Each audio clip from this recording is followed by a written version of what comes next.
Hello students, welcome back to Mission English. We are studying passive voice. Today we will study about subject pronouns of active voice and how to change interrogative and negative sentences into passive voice. Then without any further ado, let's get started. We know that subject of active voice turn into object of passive voice. Let's see how it is. Subject active voice I, object passive voice में मी बन जाता है. We subject active voice है, वह object में अस हो जाता है पैसिव वॉइस का ऑब्जेक्ट बनते समय. शी हर हो जाता है, ही हिम हो जाता है और दे देम में बदल जाता है. Now let's change active into passive. ये देखते हैं एफर्मेटिव सेंटेंस में. Example, he writes a letter. Active voice है, a letter is written by him. यहाँ आपने देखने को ये है कि आपकी जो भी टेंस है उसके अकॉर्डिंग ही आपकी हेल्पिंग वर्ब ऐड हो जाएगी. He did his work. Active voice है, ये पैसिव वॉइस का बनेगा. His work was done by him. ये आपका पैसिव वॉइस है. इसमें ध्यान देने वाली बात ये है कि आपके जो भी सेंटेंसेस हैं जिस भी टेंस में हैं उसके अकॉर्डिंग ही आपकी हेल्पिंग वर्ब पैसिव वॉइस में आएगी. We have studied it in our previous lesson. ये हम पढ़ चुके हैं पहले. Now we will see passive voice of interrogative and negative sentences. Let's see. Negative sentence, he does not write a book. Active voice, a book is not written by him. Passive voice, इसमें भी वही rules चलेंगे जो affirmative sentences में है. इसमें भी helping verb उसी तरह बदलेगी. फॉर एग्जांपल, प्रेजेंट टेंस में जो हेल्पिंग वर्ब है प्रेजेंट सिंपल में वो डज नॉट, डू वगैरह एस या ई एस हट के और उसमें इज़ आर एम इंक्लूड हो जाता है पैसिव वॉइस बनाते समय.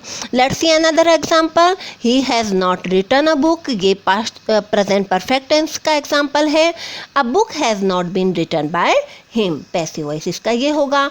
Let's see interrogative sentences. What do you want. Active voice. What is wanted by you.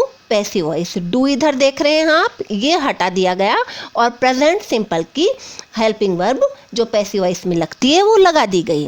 Who broke the table. It is a past simple tense. And by whom was the table broken. ये आपका passive voice हो गया. इसमें ध्यान देने वाली बात है who जो है वह by whom में बदल जाता है, चेंज हो जाता है.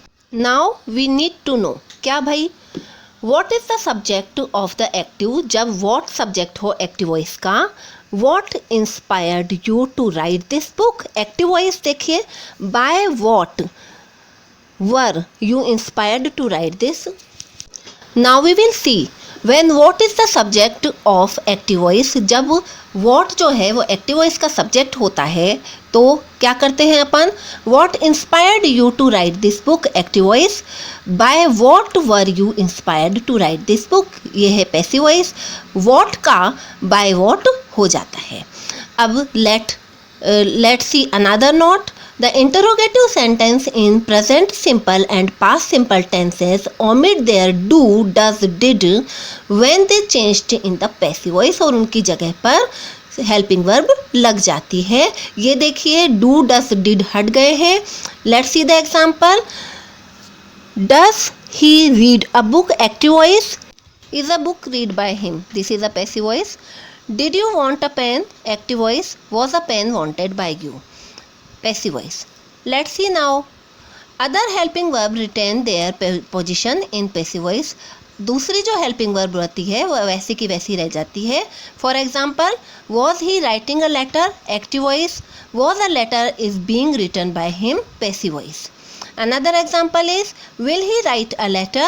Active voice. Will a letter be written by him. Passive voice. So hope you have understood today's lesson. We will learn how imperative sentences are changed from active to passive voice. Till then, keep watching, keep learning. Jai Hind.